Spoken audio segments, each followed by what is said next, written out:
To me, Dallas Cowboys Jr. is so cute. He's just so excited.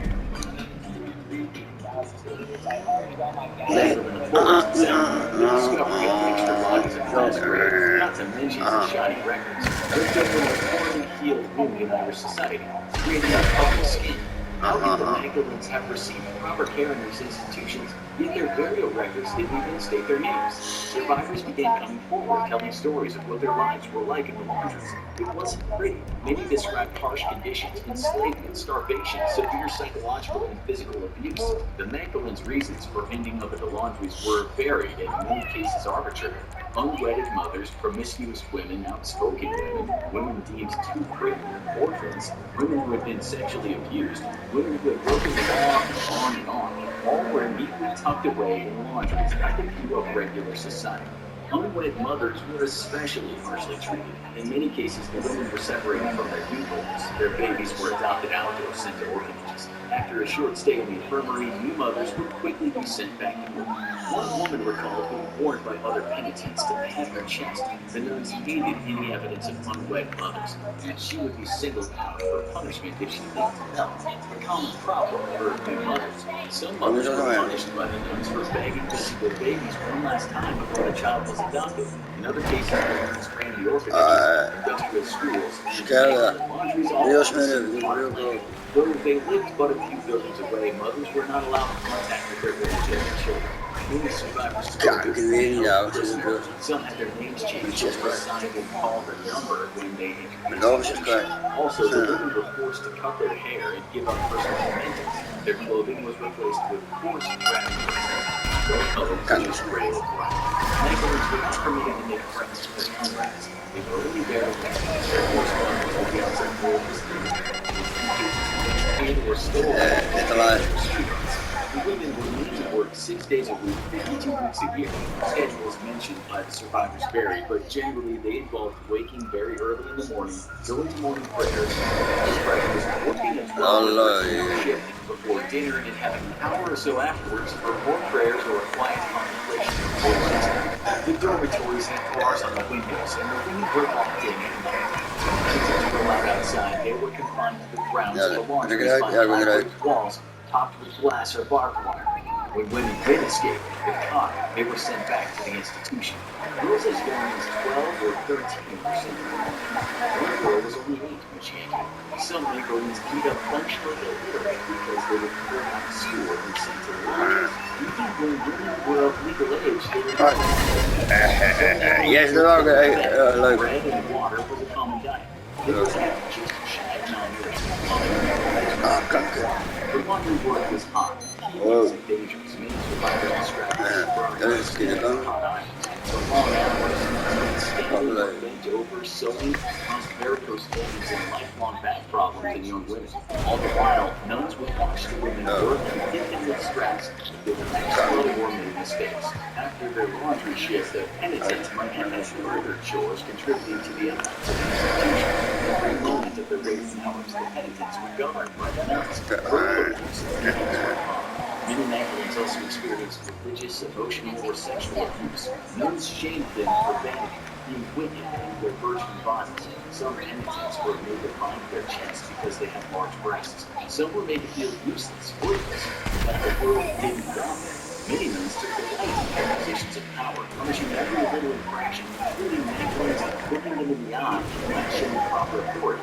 Most penitents ended up staying in the line for an average of 3 years.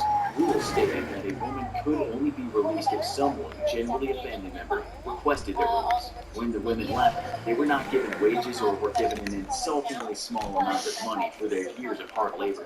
Long after they left the laundries, the memories heavily affected some Magdalens. Many women suffered nightmares or struggled with healthy sexual relationships when they married because of ideas of purity and sin so ingrained.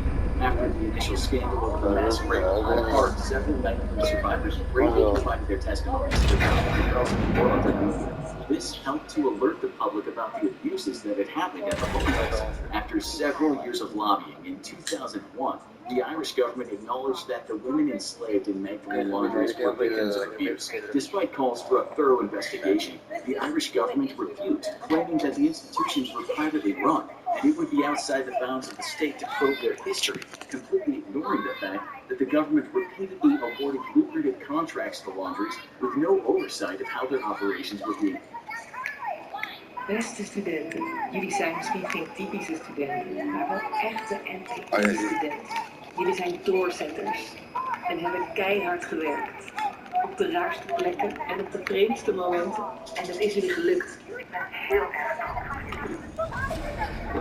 Furthermore, it was an open secret that the state even used the laundries as a jail for halfway. In 2001, the advocacy group called Justice for Magdalene's presented this case to the United Nations Committee Against Torture. They claimed that the exploitation of women that took place in the Magdalene laundries amounted to human rights violations. At the urging of the Irish government finally created the Illegal Laundries. After an 18-month investigation, the government issued a report that found considerable state involvement in the admission of thousands of women into the laundries. The report also found that while the penitents suffered significant levels of mental abuse, there wasn't evidence of physical and sexual abuse. Some survivors felt that the report swept some of the abusive treatment they endured corrupt. The church felt vindicated.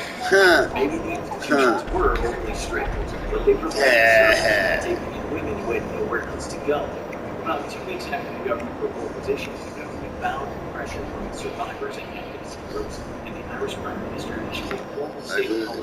The government also created a £50 million victims' compensation fund. Most of the laundries closed in the early 70s. Irish society was changing. Cheap technology for laundering was making institutions obsolete. The last Magdalene laundry closed in 1996. It was a small institution with only 40 women. Women were mainly elderly or developmentally disabled and chose to stay unknowns despite the closing of the laundry. The horrors of the Magdalene laundries were illegal.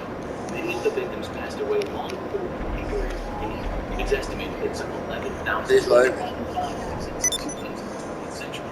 Today, various historical and media groups continue to collect the stories of survivors and delve into the history of the Magdalene. The Catholic Church is adamant that it did nothing wrong and that the institutions were run as nonprofits.